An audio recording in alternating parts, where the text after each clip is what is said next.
Good morning, everyone, and welcome to the Pentair second quarter 2025 earnings conference call. All participants will be in a listen-only mode. If you need assistance, please signal a conference specialist by pressing the star key followed by 0. After today's presentation, there will be an opportunity to ask questions. To ask a question, you may press star and then 1 on your telephone keypads. To withdraw your questions, you may press star and 2. Please also note today's event is being recorded. At this time, I would like to turn the floor over to Shelley Hubbard, Vice President of Investor Relations. Ma'am, you may begin. Thank you, Operator, and welcome to Pentair's second quarter 2025 earnings conference call. On the call with me are John Stauch, our President and Chief Executive Officer, and Bob Fishman, our Chief Financial Officer. On today's call, we will provide details on our second quarter performance as outlined in this morning's press release. On the Pentair Investor Relations website, you can find our earnings release and slide deck, which is intended to supplement our prepared remarks during today's call and provide a reconciliation of differences between GAAP and non-GAAP financial measures that we will reference. The non-GAAP financial measures provided should not be considered as a substitute for or superior to the measures of financial performance prepared in accordance with GAAP. They are included as additional clarifying items to aid investors in further understanding the company's performance, in addition to the impact these items and events have on the financial results. Before we begin, let me remind you that during our presentation today, we will make forward-looking statements, which are predictions, projections, or other statements about future events. Listeners are cautioned that these statements are subject to certain risks and uncertainties, many of which are difficult to predict and generally beyond the control of Pentair. These risks and uncertainties can cause actual results to differ materially from our current expectations. We advise listeners to carefully review the risk factors in our most recent Form 10Q and Form 10K. Please note that during the presentation today, we will be making references to record financial results. These references reflect the time period post the nVent separation in 2018. Following our prepared remarks, we will open up the call for questions. Please limit your questions to 2 and re-enter the queue if needed to allow everyone an opportunity to participate. I will now turn the call over to John. Thank you, Shelley, and good morning, everyone. Thank you for joining us today. Before we get to our record Q2 results, I want to take a moment to recognize our entire Pentair team. Your leadership has helped to elevate us to new levels of financial and operational execution in an extremely volatile environment. Thank you for putting our customers first and continuing to drive shareholder value. Now, let's turn to the Q2 executive summary on slide 8. We delivered a record quarter across all 4 metrics: sales, adjusted operating income, return on sales, and adjusted EPS, in one of the most continuously challenging dynamic landscapes globally. In Q2, sales increased 2% and pool grew 9%. Adjusted operating income increased 9%. ROS expanded by 170 basis points to 26.4%, and adjusted EPS rose 14% to $1.39. We also delivered record free cash flow and repurchased $75 million of shares in Q2. Driven by continued confidence in our ability to execute, we have increased our full year 2025 guidance. We now expect sales growth of approximately 1% to 2% and adjusted EPS to be approximately $4.75 to $4.85, up 11% at the midpoint versus full year 2024. In Q2, we made an incremental investment in an exciting new startup known as Hope Hydration, whose mission is to deliver free water through its digitally connected water refill hydro stations, which generate revenue from advertising and sponsorships. These hydro stations use Everpure technology from Pentair Water Solutions to bring free, high-quality, and chilled drinking water to cities, stadiums, airports, and commercial spaces. We are excited to help Hope accelerate their growth strategy, broaden their impact, and help to reduce the consumption of single-use plastic water bottles. Let's move to the strategic overview on slide 9. At Pentair, we are continuously evolving to drive consistent, long-term shareholder value. We have talked about our transformation initiatives and more recently 80/20. At the same time, our teams are also focused on driving growth within their businesses and investing in strategic growth initiatives, including high-performing talent, new and breakthrough product innovations, go-to-market strategies, and digital transformation. We remain on track to deliver our expected transformation savings this year, and we expect continued margin opportunity beyond 2026 as we accelerate the implementation of 80/20 and the transformation progress continues. The softer residential end market has enabled us to focus on improving our overall business and best position Pentair to leverage higher demand when residential end markets recover. We believe the catalyst to an improving housing market will be lower interest rates. Lastly, we continue to remain agile in a rapidly changing macroeconomic and geopolitical environment. Let's turn to slide 10. We shared this slide with you last quarter, which shows the success of our transformation program.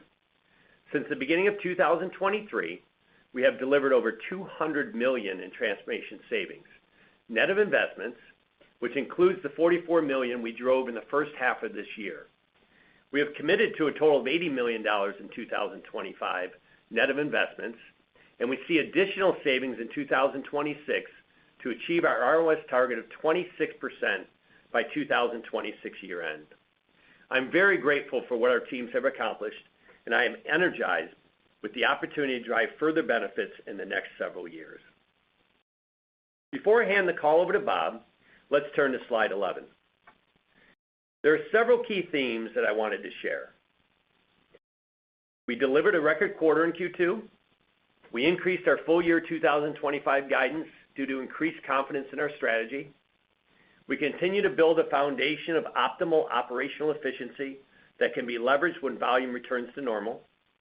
We have a balanced water portfolio and a capital-light business model, with 75% of our businesses going through two-step distribution and roughly 75% of our revenue representing replacement sales. And we have strong free cash flow, a solid balance sheet, and a balanced capital deployment strategy to accelerate earnings and return on invested capital. As a focused water company providing solutions to move, improve, and enjoy water, we continue to believe that we are well-positioned to address opportunities from favorable secular trends by getting water to where it needs to be and away from where it doesn't, and by filtering and purifying water for people to drink and enjoy. I will now pass the call over to Bob, who will discuss our performance and financial results in more detail. Bob? Thank you, John, and good morning, everyone. Let's start on slide 12. As John mentioned, we delivered a record quarter in sales, adjusted operating income, return on sales, and adjusted EPS in Q2, despite lower volume. We also drove record free cash flow. In Q2, we delivered sales of $1.1 billion, up 2%, adjusted operating income of $297 million, up 9%, ROS of 26.4%, which expanded 170 basis points, driven primarily by transformation and price, and adjusted EPS of $1.39, up 14%. Core sales were up 1% year over year, driven by 7% growth in pool, which was offset by a 1% decline in flow and a 3% decline in water solutions. Moving to the adjusted operating income walk on the right-hand side, price and transformation drove significant margin expansion in Q2. Inflation was approximately $37 million, which included about $15 million of tariff impact. We also delivered strong transformation savings of $20 million. Please turn to slide 13. Flow sales were flat year over year. Within flow, residential sales were down 1% as higher interest rates continued to pressure residential end markets, but the rate of decline has improved considerably over the last 2 years. Commercial sales rose 1%, marking the 12th consecutive quarter of year-over-year sales growth. And industrial sales were flat, but a nice improvement versus the last few quarters. Segment income grew 10%, and return on sales expanded 210 basis points to 23.4%. The strong margin expansion was a result of continued progress on our transformation initiatives as Flow continued to benefit from improvements in its go-to-market strategies and its focus on complexity reduction. Please turn to slide 14. In Q2, Water Solutions sales declined 4% to $298 million, driven primarily by lower volume, which was partially offset by higher price. Commercial sales were down 3%, largely driven by softer end markets within food service. Within residential, sales were down 6% year-over-year, primarily due to a continued sluggish U.S. housing market and portfolio actions to improve the growth and profitability of the business. During the quarter, we also strategically divested our small commercial services business. The dynamics of the lower margin service business had changed over the last couple of years, and this allows us to focus even more on our higher margin filtration and ice businesses. Segment income declined 4% to $70 million, and return on sales was flat at 23.5%. We drove significant transformation savings during the quarter, and price offset inflation. Please turn to slide 15. In Q2, pool sales increased 9% to $427 million, driven by price, volume, and our Q4 2024 Gulfstream acquisition. Segment income was $153 million, up 14%, and return on sales increased 160 basis points to 35.7%, driven by price and transformation.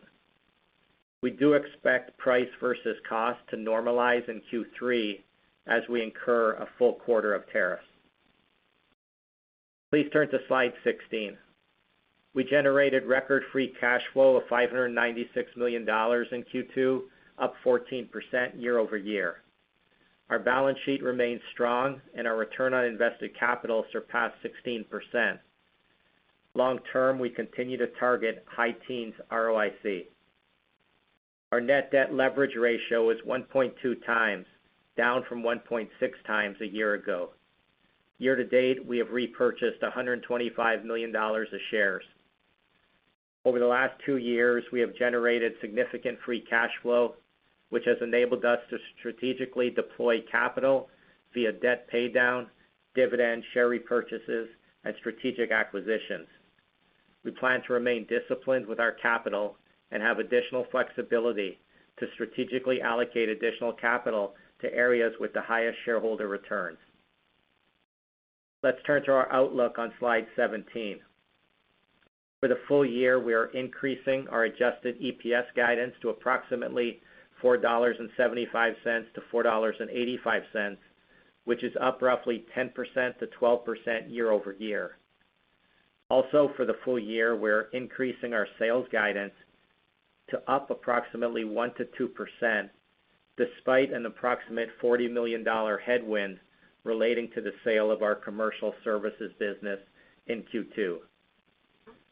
We expect Flow sales to be up low single digits, Water Solutions to be down mid-single digits, with core sales approximately flat, and pool sales to be up approximately 6% to 7%. We expect adjusted operating income to increase approximately 7% to 9%. We continue to expect to drive approximately $80 million in transformation savings this year, net of investments. For the third quarter, we expect sales to be approximately flat to up 1%. We expect Flow sales to be up approximately mid-single digits.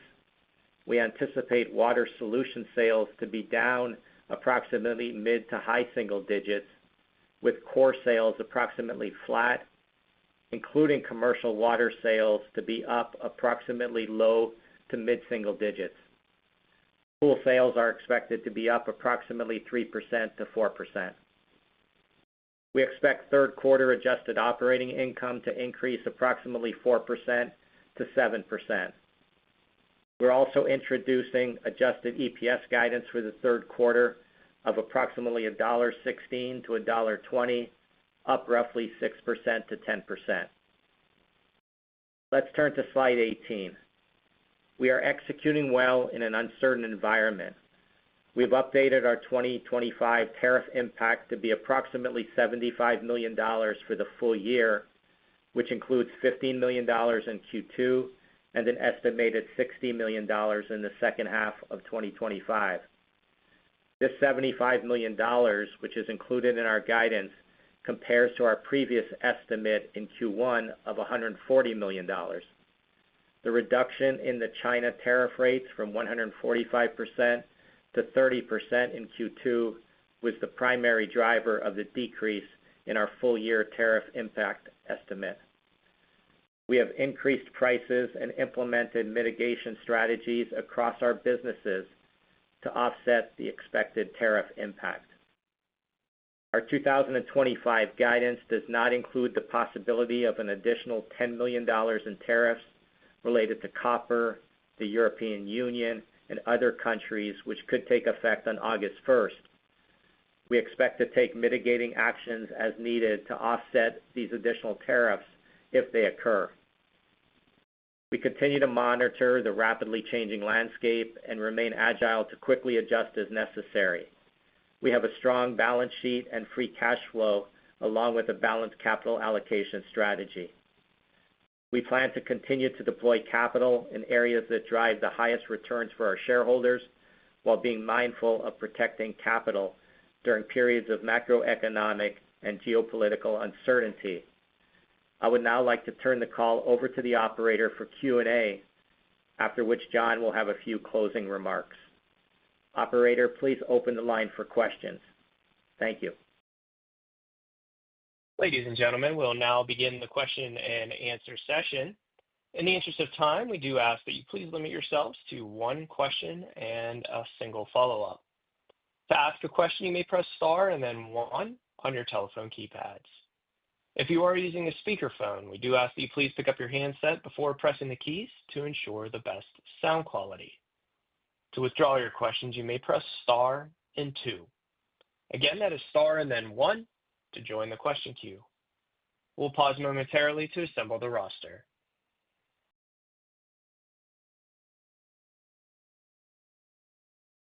Our first question today comes from Andy Kaplowitz from Citigroup. Please go ahead with your question.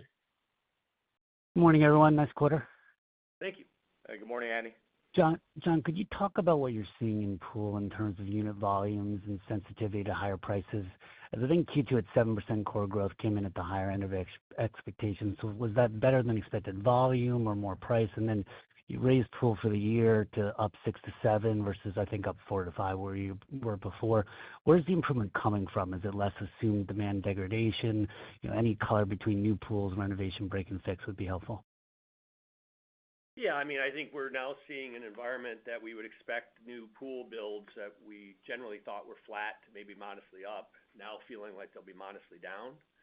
I think also on the remodel side, we're seeing that environment be deferred. I feel like there's a little bit of slide to the right that's occurring on some of the larger projects.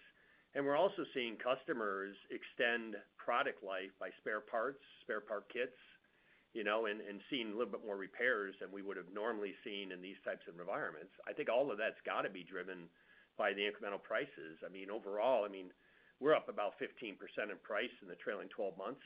The whole industry is. And I think at some point that's starting to have an effect as people are waiting for the interest rates to reduce.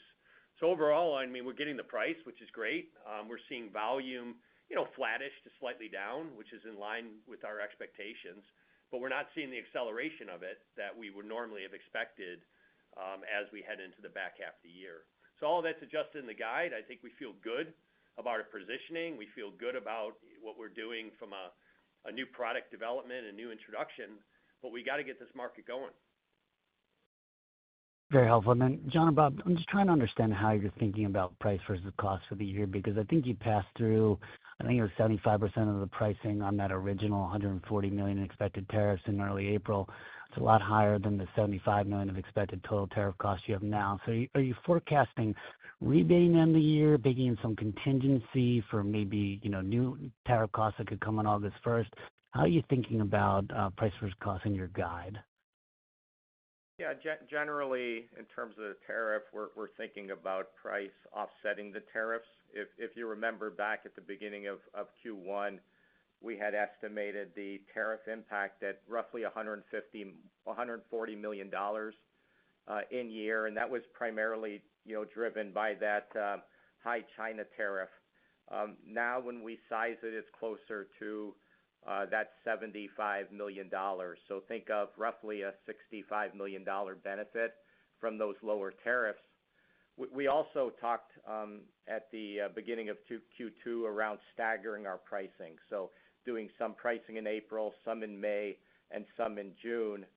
Because of the reduction in the tariffs, we are not going out with roughly $50 million of price that was built into the beginning of Q2 forecast. So if you think about it, 65 million lower in tariff, 50 million less price for a net $15 million benefit, and we've raised the guidance about that amount.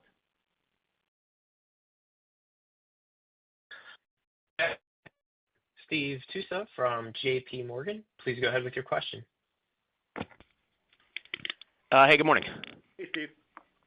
Yeah, so just to follow up on that, so I guess is the price that we see in the numbers today, it seems like that only reflects part of what you guys have put through, given kind of like the timing in the quarter, understanding you guys aren't going out with the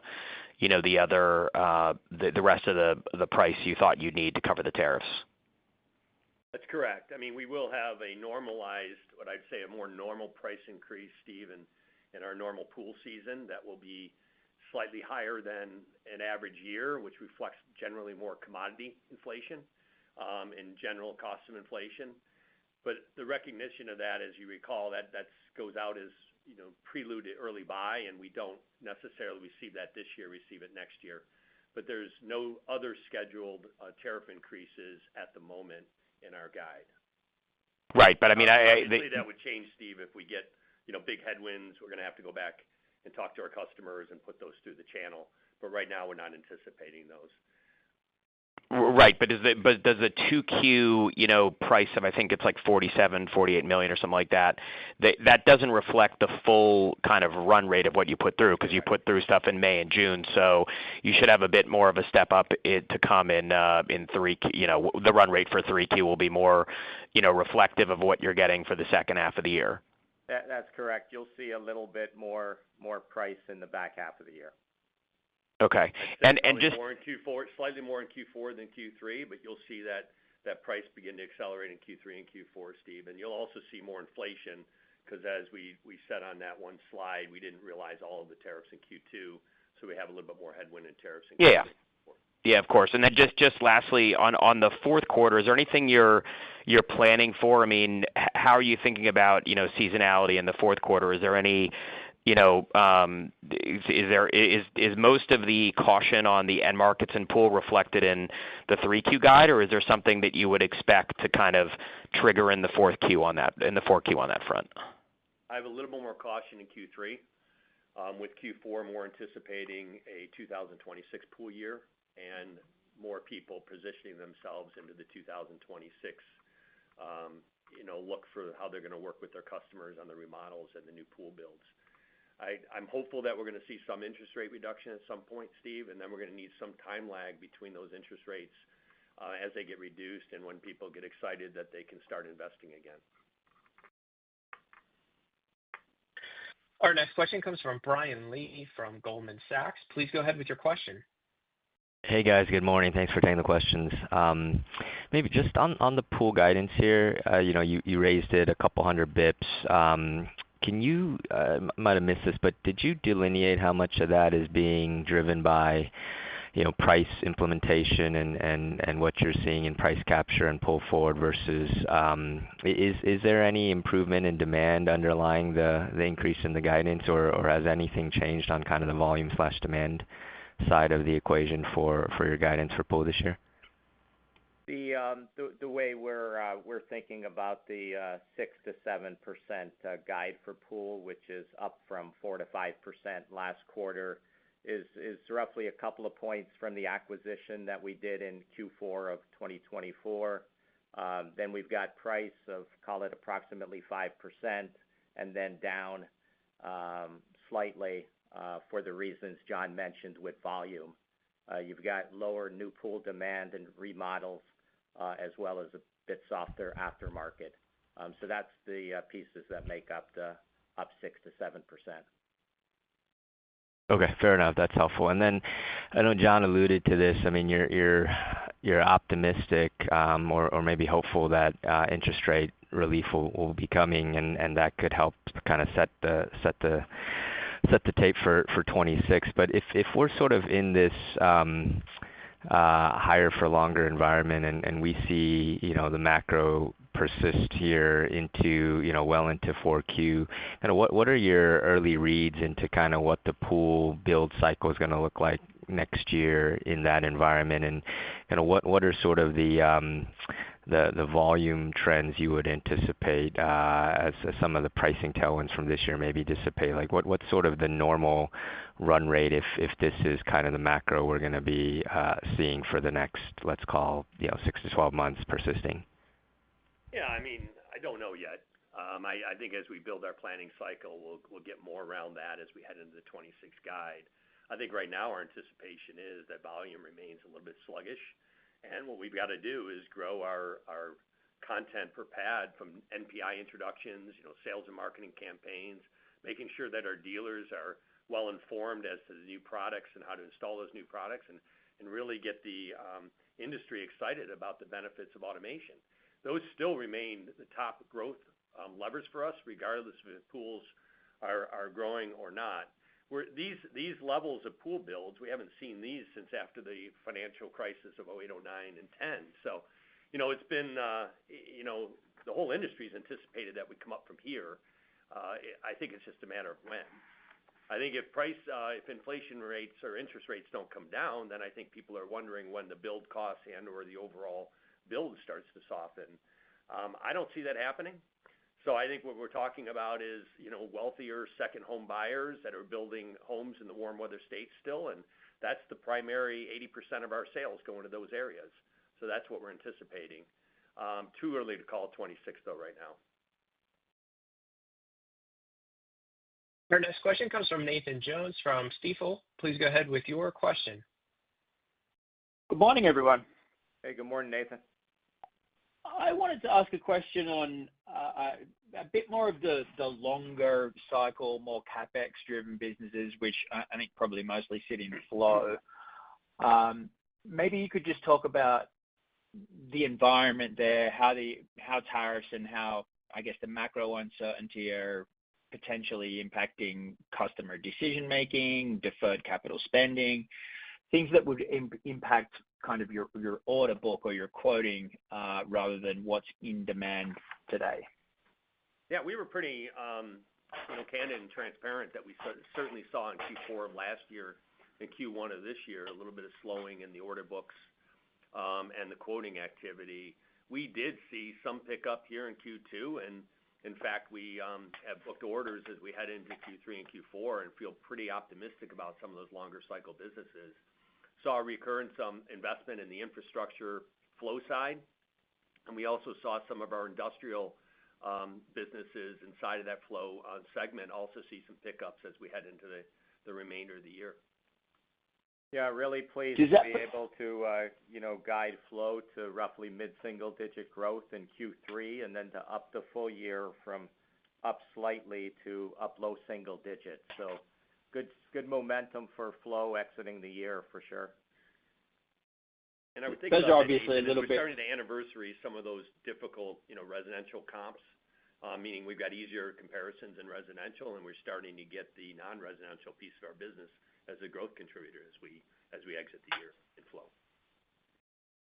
Obviously, those are a little bit longer cycle, takes longer to book, takes longer to turn them into revenue and earnings. So does that, improving strength there, improving orders portend a growth year in 2026 for those businesses?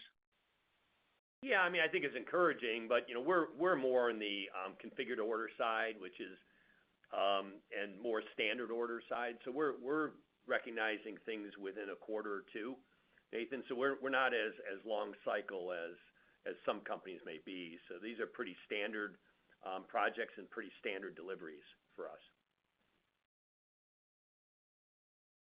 Our next question comes from Julian Mitchell from Barclays. Please go ahead with your question.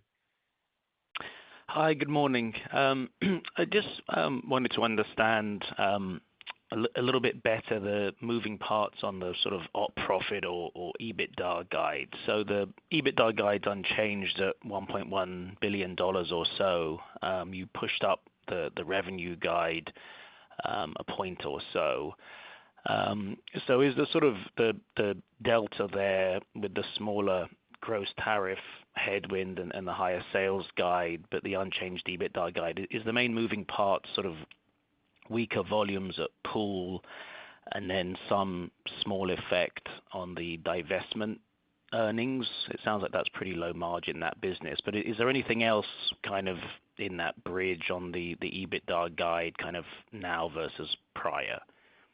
Not really. In fact, you've got rounding. As income goes up, EBITDA will go up. So if you think about the raise in our guide of, call it 7 cents, I think about roughly 5 cents is the business, so the income piece.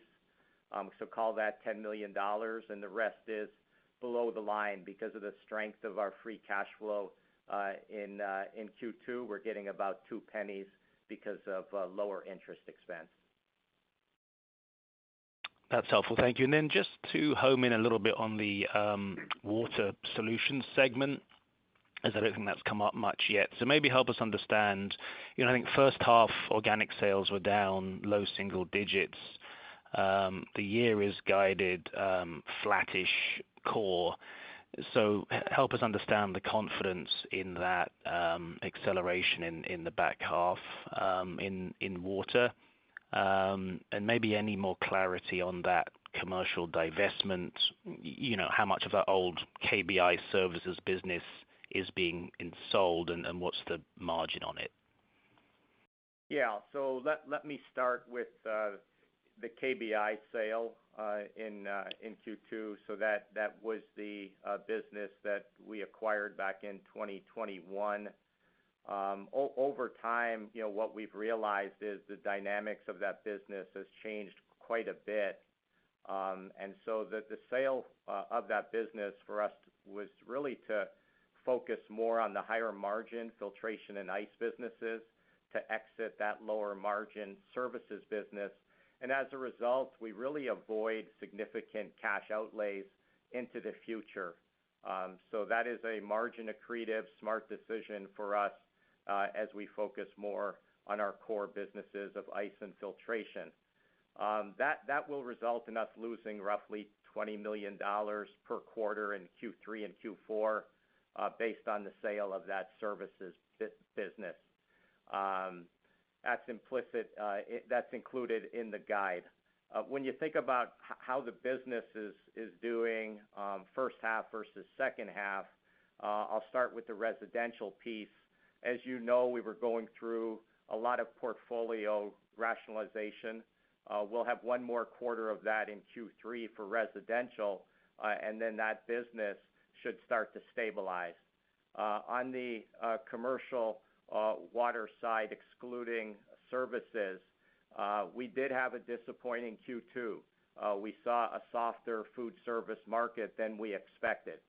But in the back half of the year, we do expect growth of low to mid-single digits as that business slowly recovers in terms of the ice and the filtration business.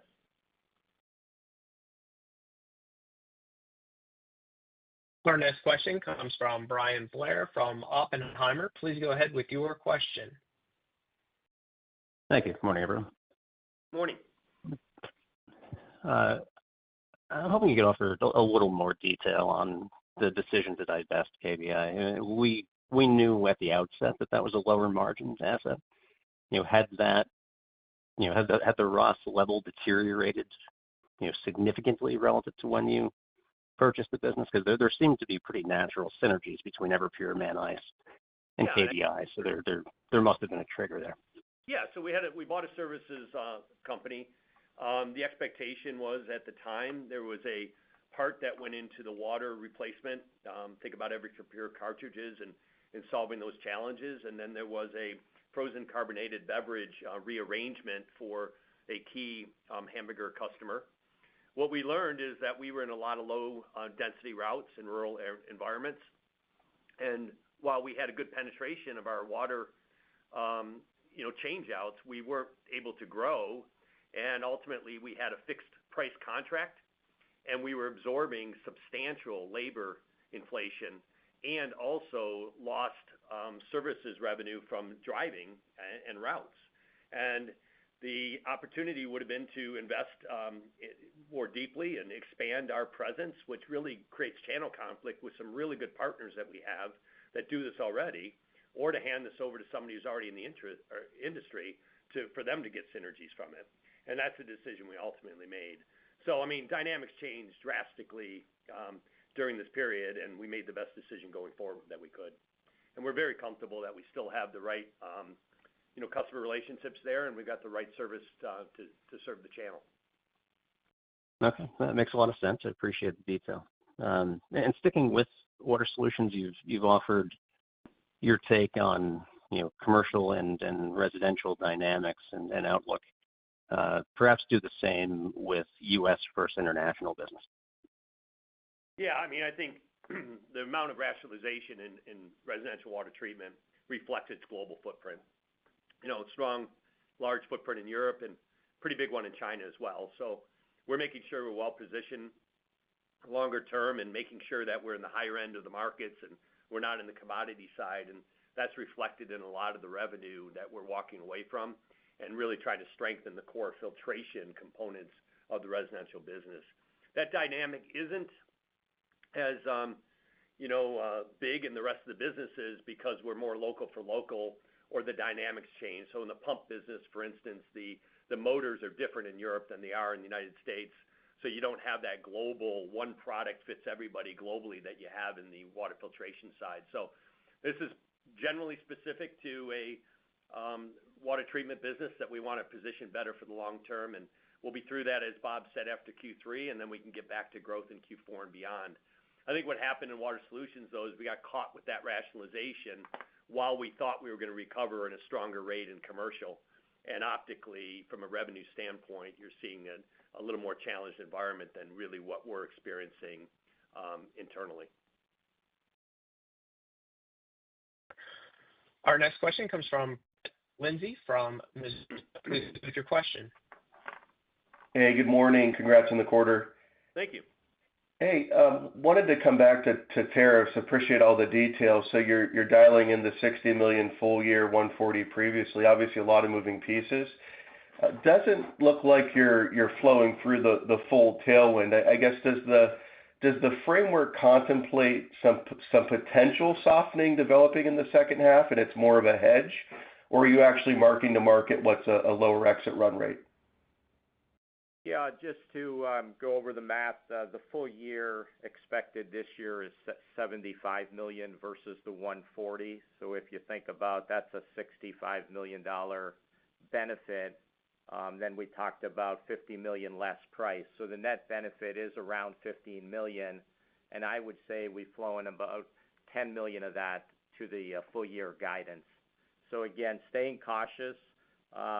We talked about the fact that August 1st, there's a potential $10 million headwind there. Not sure what exactly is going to happen on August 1st, but we'll be able to work through our mitigating actions if those tariffs actually do take place. Great. And then you noted some of the operational efficiencies in the factories. Looks like you're optimizing the footprint, moving in that next wave. Has the tariff situation in any way slowed or perhaps accelerated some of that decision-making as you're reconfiguring the supply chains, and any help on the phasing of those initiatives? I think it's, if I picked one in the middle, I think it's kind of paused it, right? I think if we could have more permanent clarity on where we should avoid and where we should go to, I think it would help the investment substantially. Clearly, our strategy of being local for local on the factory footprint continues to make sense. And where we have those avenues, we're doing it. but it takes us a while to move supply chains because of qualification of products. We have to test everything, and we have to make sure our quality levels are still high. So we're working through all that and giving ourselves some options, and then I think we can start to accelerate the long-term footprint strategy that we have once we have better clarity. Yeah, really pleased with the start to the year around transformation. We've driven roughly $44 million of savings in the first half. We've guided to $80 million for the full year.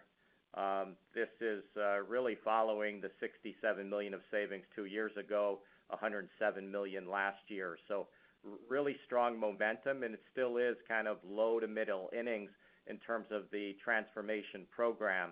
We're able to see some really nice balance between the sourcing savings and the efficiencies that we're bringing to our factories. And I would just add to that I want to remind everybody we're still committing to the 26% and 26 of ROS. If we get volume ahead of the meager expectations we have, we're going to get some tremendous leverage across the factories that's going to add to the ability to raise margins and add to those transformation savings, because it's the one spice we have not yet realized our full expectations from is through the factories and that leverage on volume. Our next question comes from Jeff Hammond from KeyBanc Capital Markets. Please go ahead with your question. Hey, good morning, guys. Morning. Just want to go back to pool and be crystal clear here. So it doesn't seem like anything's really changed in your pool volume outlook. Maybe news a little better and remodel upgrade a little worse. Is that fair? And then just as you talk to your channel partners, how would they characterize channel inventories? Yeah, so I want to jump on your crystal clear. That would be our new hybrid filter that should be coming out next year. And thanks for that advertisement, Jeff. But no, I think that I think the volume is if we had Plan A and Plan B, I think Plan A was for some modest volume upside as we headed through the year. I think we're more to Plan B, which is modestly more challenging. But we're talking about 1 or 2 points, and from our perspective, which is generally in line with expectations. I think channel inventory is, where it always has been historically, and we're very good now at being able to monitor sell-through and make sure we're pacing the sell-through. And that's really how we're working through this. And I think that's just a lot of learnings from the COVID days.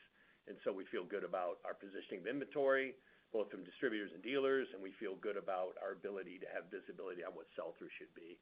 I think weather was a little bit of impact in Q2. It's hard to judge. So we'll see how that comes through the Q3 and Q4, shipments.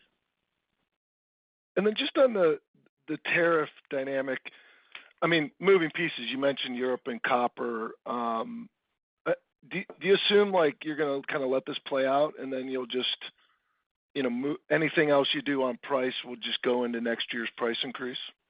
No, I think we'd want to react accordingly when we've got more clarity.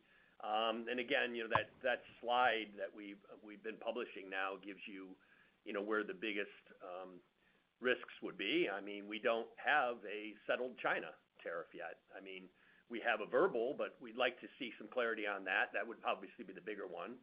Copper is going to affect the entire industry and every industry, so we'll see what we do there. But generally we're looking at this as inflation on commodities, because as we put the tariffs in place, even U.S. manufacturers tend to go up to the line of where those tariffs are. So we're going to reflect what happens in August 1st. We'll work with our dealers and our channels, and we'll do our best to recover that in year for the impact that we'll see happen, Jeff. Our next question comes from Deane Dray from RBC Capital Markets. Please go ahead with your question. Thank you. Good morning, everyone. Morning, Dean. I just want to circle back on the divestiture of the commercial services.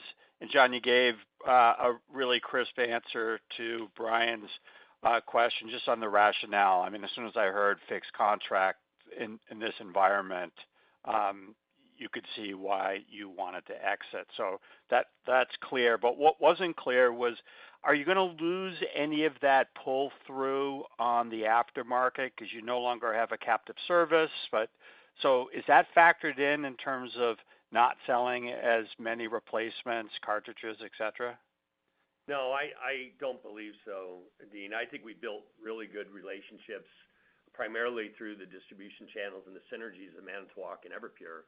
And as a reminder, we go out with Everpure as its own brand and Manitowoc with its own brand. And so we've been able to really position our filtration as the filtration of choice.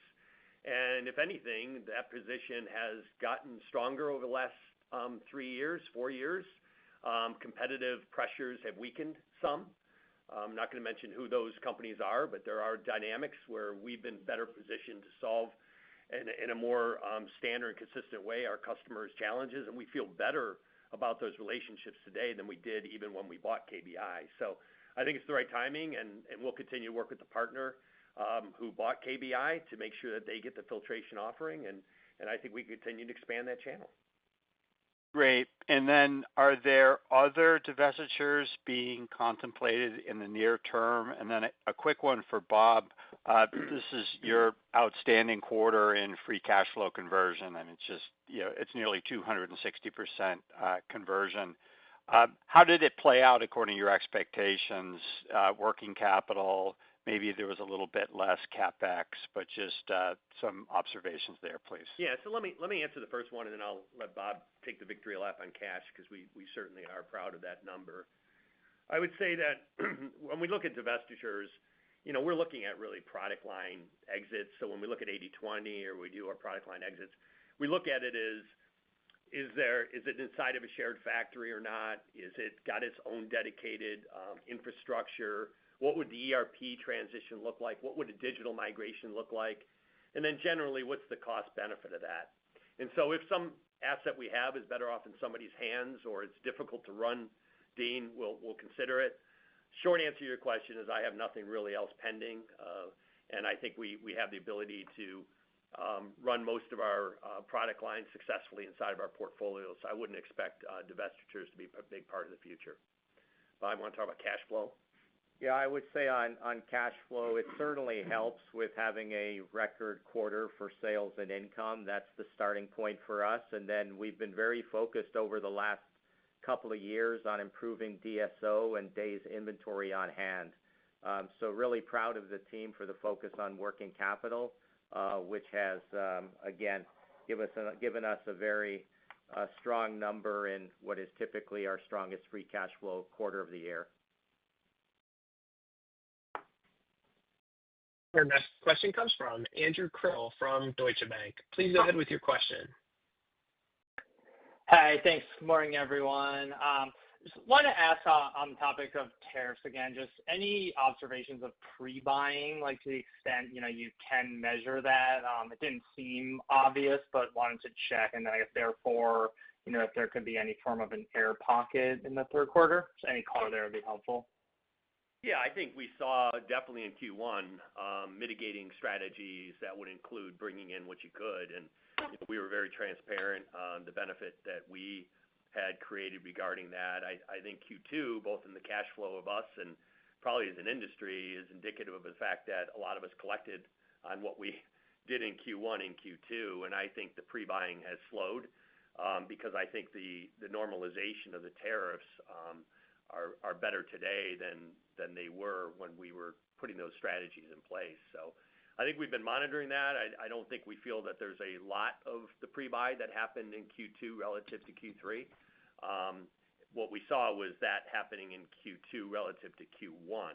So buying in Q1 to ship in Q2, that's where we saw it, and that's where we mitigated it. Hopefully I didn't confuse you, but I don't think that was my point. Okay. Makes sense. That's very helpful. And then for going back to the transformation savings, $44 million in the first half, so about $36 million for the rest of the year. Just should we be assuming that's pretty evenly split between the third and fourth quarter? And then any difference by segments on, which could have more or less of a benefit? Thanks. I would model as roughly even between Q3 and Q4.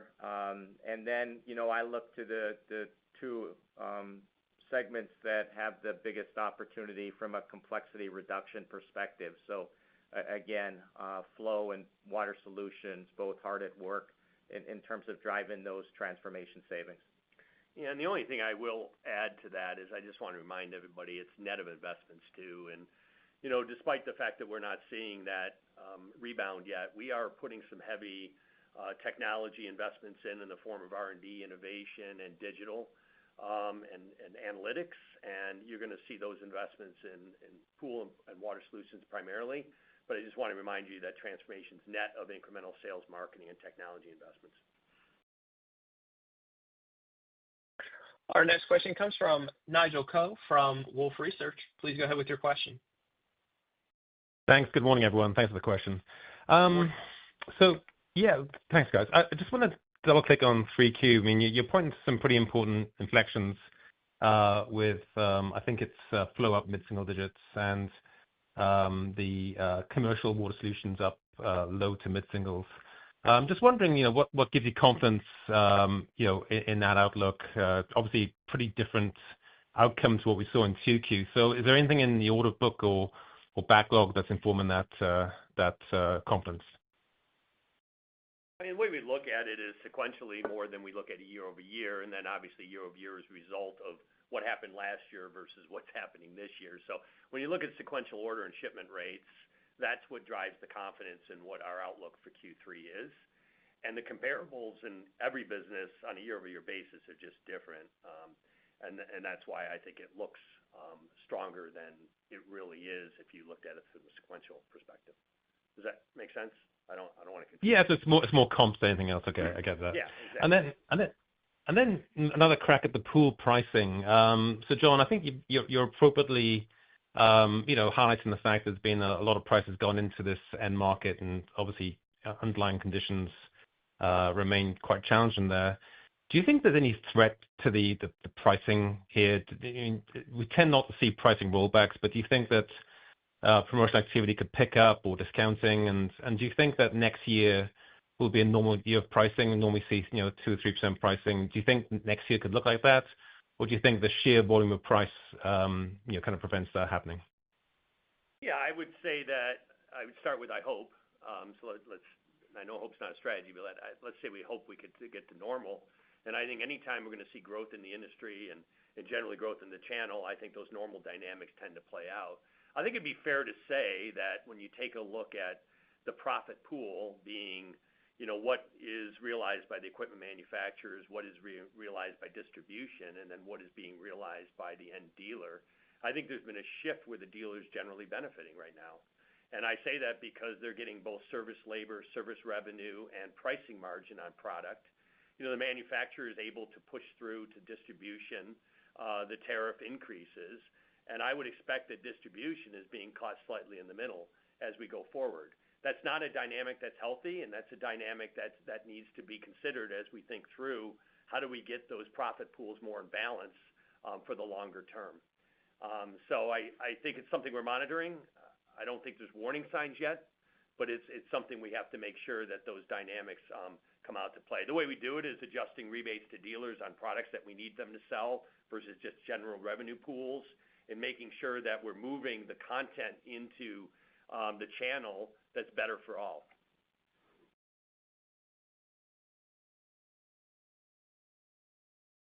Our next question comes from Joe Giordano from TD Cowen. Please go ahead with your question. Hey, good morning, everyone. Hey, good morning. Hey. Just curious, John, you mentioned price and pool up 15% in trailing 12 months. Just curious, is that creating an opportunity for foreign product to come in and enter the market at a lower price point? We've heard some stuff about that. Just curious if you're seeing it at all. Yeah, I don't think we're seeing it yet. I do hear about it, and I do think that that's something we got to monitor. I mean, again, probably more in the low end of the market on dumber products. I mean, I think we believe that we need to get every pool automated, and once you're automated into the manufacturer's IoT system and the app, you're going to generally buy the higher value products along with the pad. I think you could see service providers in this type of environment switching out certain pad components for lower price product. It's not good for the industry. It's not good for safety. It's not good at the overall value contribution, but you could see it happening if we don't see volume and we don't see demand continue. I think it'll be noise in the early stages, but I think we got to keep an eye on it. Yeah, fair enough. And then just on the KBI divestment, I mean, correct me if I'm wrong, I thought there was like that owning that business was kind of like a part of the thesis to buying Manitowoc Ice, right? Like combining all this stuff. And can you kind of talk us through, I mean, I understand the reasons and how the dynamic has shifted at KBI, but like, does it change the outlook at all for, how to make Manitowoc Ice successful within Pentair? Yes, let me just readdress the strategy. When we bought KBI, we didn't have Manitowoc. And the theory was that we needed to have a service provider to make sure that our high value and very valuable to the industry Everpure cartridges are not being switched out for lower cost competitive product. That's what our theory was, and that's what we did. So it was really more of a defensive strategy. We did believe that we could also grow the penetration and really think about the franchise saying this is our spec that we want, and then make sure that the franchisees are honoring that spec and putting those units in place. When you fast forward and you bring Manitowoc along, now between Manitowoc and Everpure going through same distribution, we're starting to scale up the availability of both the Manitowoc brand and the Everpure brand, and we become much more relevant in the industry so that we're less dependent on what the individual service provider is doing. That being said, we would still have it today if all those dynamics I mentioned did not come to fruition. And as you look forward to any business, it's got to be, is the incremental investment worth the work? And we just determined it wasn't at this stage, and we needed to put it in somebody else's hands and continue to work with that new partner to sell our cartridges to. Our next question comes from Andrew Biscaglia from BNP Paribas. Please go ahead with your question. Hey, good morning, everyone. Good morning. Good morning. I just wanted to check on, your cash flow has been strong lately and preference towards using that for repo versus M&A. And what are discussions like on the deal side, given the tariff uncertainty now that we got a full quarter underneath us? Yeah, I think we're lucky in the sense that, we're generating a lot of cash and we really paid down the debt, and I'm proud of the team for doing that. And, we're still not optimized on cash flow, and we have an opportunity to recover a lot of the pre-COVID views. I think a little bit of buyback, a little bit of dividend, an ongoing basis is the right thing to do, and I don't think that precludes us from doing bolt-on M&A. We are seeing more bolt-on M&A into the pipelines.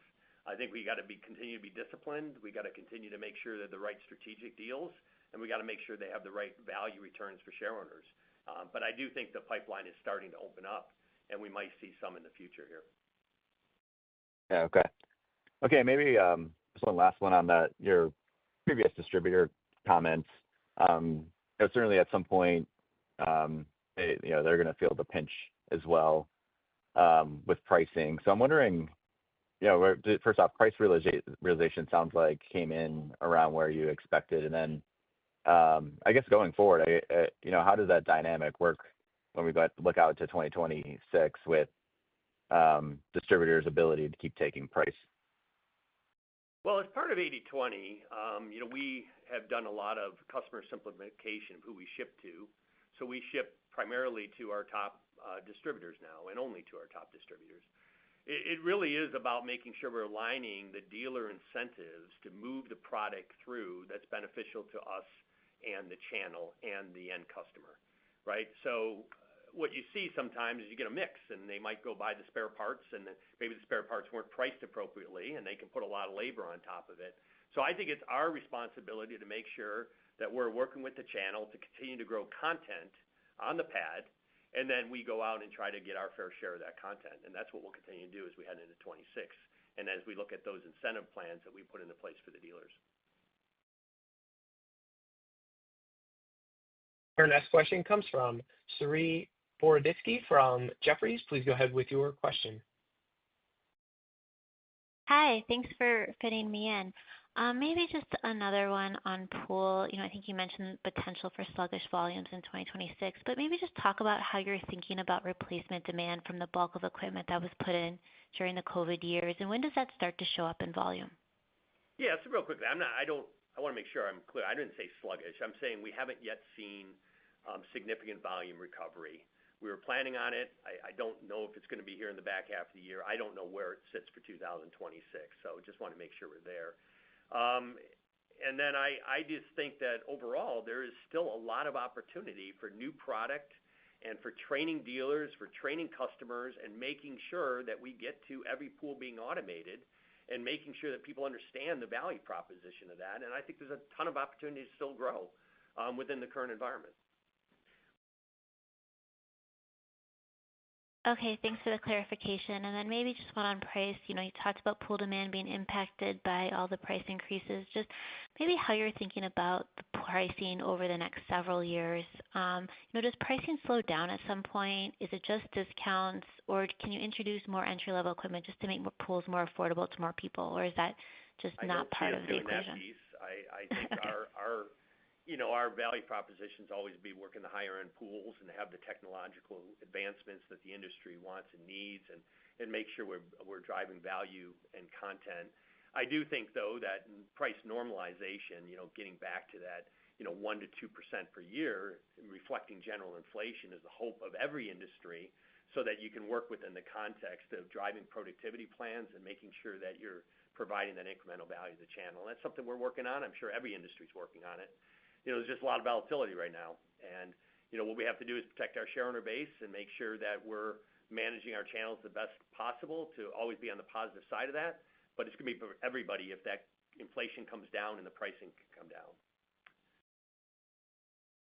Okay, I want to thank everybody for joining the call today. In closing, I just want to reiterate some key themes on slide 19. We delivered our 13th consecutive quarter of margin expansion. We drove double-digit adjusted earnings growth, and Pool grew its top line 9% as a result of solid execution and transformation. We increased our 2025 sales and adjusted EPS outlook despite tariff impacts, and we remain confident in our long-term strategy. We expect a long runway of productivity savings driven by transformation and the benefits of 80/20. And our focused water strategy and strong execution continue to build a solid foundation with optimal operational efficiency to drive long-term growth, profitability, and shareholder value. Lastly, we believe we are well positioned to effectively manage the global macroeconomic and geopolitical environment. Thank you, everyone, and have a great day. Ladies and gentlemen, that does conclude today's conference call and presentation. We do thank you for joining. You may now disconnect your lines.